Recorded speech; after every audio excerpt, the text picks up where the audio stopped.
Tyler Music. Wise Beats. P5J Society. Ndonzi nyanga, ndonzi Niki youth, my directors. Andingakurasise baby andisiye never. Ini ndiri Adam baby iwe uri iva. Iwe wakabata moyo wangu my love. Ndati kukutora pepa bere kwako ndova ngari maita. Zvangu zvaita azouya pedyo neni. Mukadzi wangu maive vana vangu mwari maita. Zvangu zvaita azouya pedyo neni. Mukadzi wangu maive vana vangu.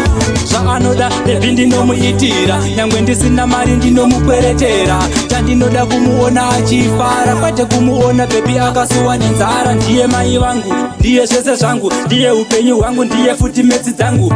Ndinotenda mai vake vakandizvarira tsvarakadenga, mwana akanaka kudai. Mwari maita, zvangu zvaita azouya pedyo neni.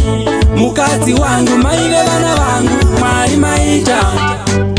Zvangu zvaita azouya pedyo neni.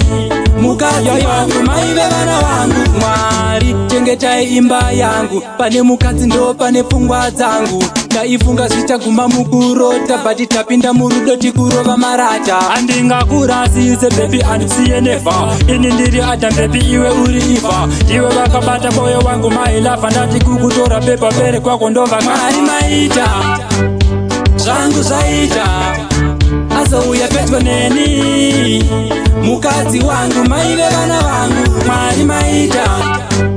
Zvangu zvaita azouya pedyo neni.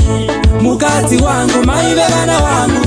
Zvaanoda baby ndinomuitira, nyangwe ndisina mari ndinomukweretera. Chandinoda kumuona achifara, kwete kumuona baby akasuwa nenzara. Ndiye mai vangu, ndiye zvese zvangu, ndiye upenyu hwangu, ndiye futi metsi dzangu.